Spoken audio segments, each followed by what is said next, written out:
First of all, the first half, I think we started extremely well. That's been something that we've been working on. It's not a tactical thing. It's just how we emotionally come out of the locker room, and I think we were ready to play. I think as we scored the goal and they settled in a little bit, we gave up an easy goal, even after a penalty kick. And so I think the second half, what contributed to that is we still looked dangerous in the final third in the first half when we were able to circulate the ball. I thought we were maybe a little bit too patient in possession of the ball, circulating a little bit too much. And that was a two-way street. Number one is it was the recognition of the player on the ball, but I don't think we had really good movement in behind. And so when we brought that into the second half, I think we just got in behind them a little bit more and created more danger with more numbers in and around the box. We've been good at that this year. I thought in the second half we were great. It seemed to, like in the first half, they had their opportunities in transition. In the second half, those went away. How'd you guys cut out those transition opportunities for them? I think it was getting just more numbers around the ball and being better in possession. I think in the first half we gave some really silly balls away that no matter how well positioned you are, you're gonna be countered. And Colorado has a lot of dangerous players in transition. They made us. They punished us in that first half. But I think in the second half overall, the mentality of the guys and the commitment to go forward and not just score the third goal to make it 3-2, but 4-2. And I think we were still going after it as the game went on.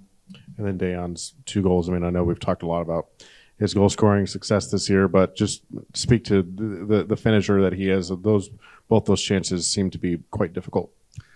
I think when we brought him into the club, we had an idea from the outside what he was capable of. He's done it in the league. He's done it at a high level, and he raised a trophy last year. So what we expected is what he's delivering. And goal scorers like Dejan, they don't need clear-cut chances, and that's what makes them special. So I think he's been a consistent player in front of goal for us over the course of the year, and it's as we thought he would be.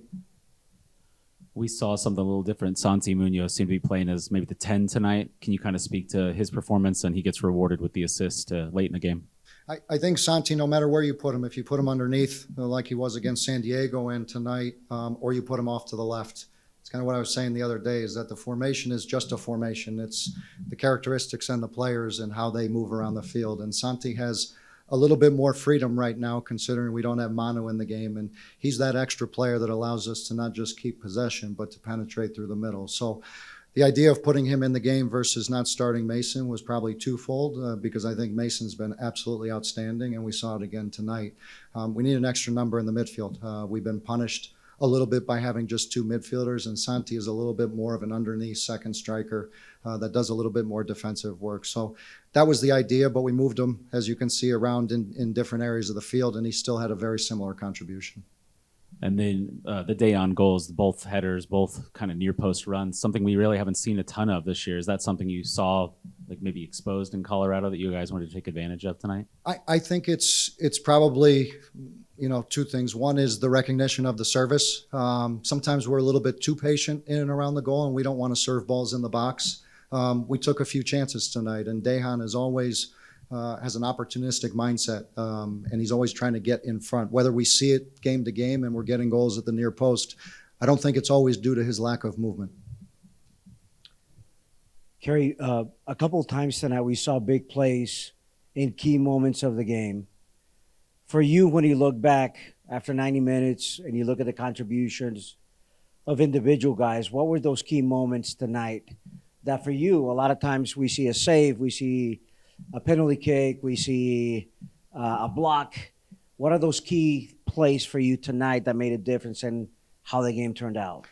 I think the penalty save certainly kept us or raised our level of involvement in the game. Not just the crowd and their energy, but the players on the field. And so John's come up really big for us this year, and I think that was a really defining moment in the game. Although we took a couple goals going into halftime, I think that was a key moment. But I think our ability to come back from 2-1, make it 2-2, start injecting more players into the game that had energy and will, and Mason's goal really put them on their heels and brought us into the path of victory. Can you talk a little bit about John's growth since he assumed the role? He's been given the opportunities to play significant minutes. At times, a lot of the goals that have been given up are not anything that the goalkeeper can do. but he continues to step up in key moments that, at the end of the day, signifies for the team the difference between 0, 1, or 3 points. Yeah, there's no doubt that a lot of our victories this year have come from him coming up big, not just when the game's out of reach, but in key moments. And this was one tonight, as we earlier spoke about. I think his maturity as a player, he's growing over the course of this year. He can handle the pressure as a number one. He understands the responsibility. He's been mostly consistent throughout the course of the year, and that's not always easy for a young player.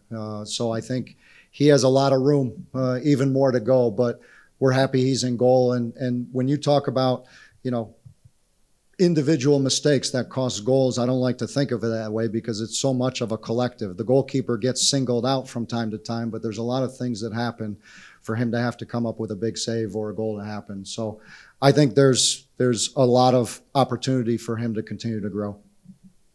Kerry, congrats. Sure you're glad to go into the members club and have a little chat with the fans. I'm sure that was nice. But Ian James had a difficult assignment, 2 imposing forwards tonight. What was the thinking of putting him in there, and what qualities did he have that you liked? I think Ian deserved the opportunity because no matter what your age is, if you're working hard, you're making an impact, you will get your opportunity. And he was called on tonight. I think we can already see, despite his age, he has tremendous athleticism and ability to compete against some of the most physical strikers in the league, despite his age. So he needs more minutes, and that's the case for a lot of young players. But fortunately, as we've gone through this season, we've gotten a lot of minutes for a lot of young players, and that bodes well for the future of this club. Especially in that second half. You talked about getting more numbers in and towards the goal, but it felt like the interplay between the front four was tight, and there was a lot of quick give and go and action like that. I don't know that we have seen that as much at times throughout the year, but it does feel like we see it from this group when they really start feeling it. Is it how do you get them maybe into that point where they feel it, find that rhythm kind of earlier in the game, or is it something that it does take later in the game to kind of feel out and get that rhythm? You would hope from minute one that would be the case, that you can be the protagonist and you can really dominate possession of the ball and create good opportunities from the beginning. But I think it's a combination of a couple things. Obviously, the relationships between the players are very important. The capabilities of the players to play in tight spaces through the midfield is important. And over the course of 90 minutes, it's important that you recognize what areas of the field are you able to expose. And so in the first half, as we were circulating the ball from side to side, sure, we had width in the game and we were able to circulate, slowly from side to side, but we couldn't generate any real combinations through the middle. So in the second half, we put more players there that have the ability to do that, and it generated a lot more for us. Going back to the Charlotte game for Mason, it seems like when he gets on the field, he's been making the most of it with the goals and assists. I mean, tonight, I think it's 3 straight games with a goal contribution for him. Even coming off the bench after starting, what did you see in him that kind of felt like he was right for the moment when you came on?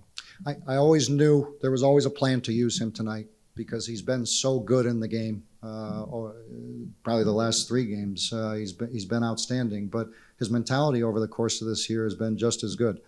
So I think as we've gone over the last couple of games, we haven't had a lot of bullets come the 60th minute to really take the game to the next level. And we thought tonight if we could bring this game at least a half or 60 minutes in a positive way, that he would really cause problems for a team that's pushing numbers forward. And so I think we saw that when he came on the field. It took one moment. And so I think his speed, his athleticism to get in behind is something that we would probably look for more of throughout the group as we move forward. But he's a really good reference point of how we can get in behind teams. And I'm really happy for him because he has been committed each and every day to become better and to contribute to the team. And although he started on the bench tonight, we didn't see any mentality issue of how he approached the game.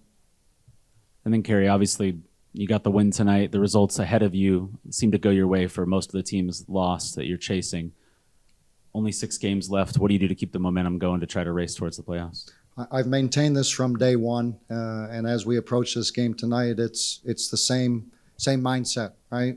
We can't bring this game tonight to the next game, and we can't bring the games from previous the negative results into the day. And I think as we approach the game tonight, we got off, as I said, to a really good start. We live in the moment. We stay in the moment, and we do the best we can on the day.